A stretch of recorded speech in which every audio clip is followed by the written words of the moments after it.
الحمدللہ رب العالمین والعاقبۃ للمتقین الصلاۃ والسلام علی سید الانبیاء والمرسلین۔ محترم سامعین، خانقاہ بیت السالکین کی طرف سے السلام علیکم ورحمۃ اللہ۔ محترم سامعین، آج میں آپ کے لیے بہت ہی پیارا مجرب عمل لے کر آیا ہوں۔ وہ ایسی میری بہنوں کے لیے ہے جو اولاد سے محروم ہیں۔ تو آپ نے کرنا کیا ہے؟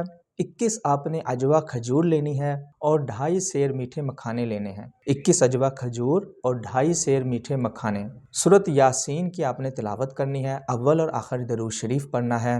سورۃ یاسین آپ نے مبین کے ساتھ پڑھنی ہے۔ جب آپ سورۃ یاسین پڑھنا شروع کریں، پہلا مبین آئے گا تو آپ نے دم کرنا ہے، مکھانوں پر بھی اور کھجوروں پر بھی۔ پھر دوبارہ سے آپ نے شروع کرنی ہے۔ اسی طرح 7 مبینوں پر آپ نے 7 مرتبہ ہی دم کرنا ہے اور 7 مرتبہ ہی یاسین دوبارہ شروع کرنی ہے۔ پھر آپ نے 1 مرتبہ پوری یاسین پڑھنی ہے اور کھجوروں پر اور مکھانوں پر دم کرنا ہے۔ آخر میں چاروں کل پڑھنے ہیں۔ پھر آپ نے اول اور آخر درود شریف کے ساتھ دم کرنا ہے۔ جو مکھانے ہوں گے 2.5 سیر، وہ آپ نے بچوں میں بانٹ دینے ہیں اور ایصال ثواب تمام محرومین کے لیے کر دینا ہے۔ اور پھر آپ نے جو ہماری بہن اولاد سے محروم ہے، وہ مخصوص ایام کے بعد جب غسل کرے، اس کے بعد آپ نے 21 کھجوریں 21 دن تک ایک ایک کھانی ہیں۔ انشاءاللہ تعالی 21 دن کے اندر ہی آپ خوشخبری سنیں گے۔ فی امان اللہ۔ السلام علیکم ورحمۃ اللہ۔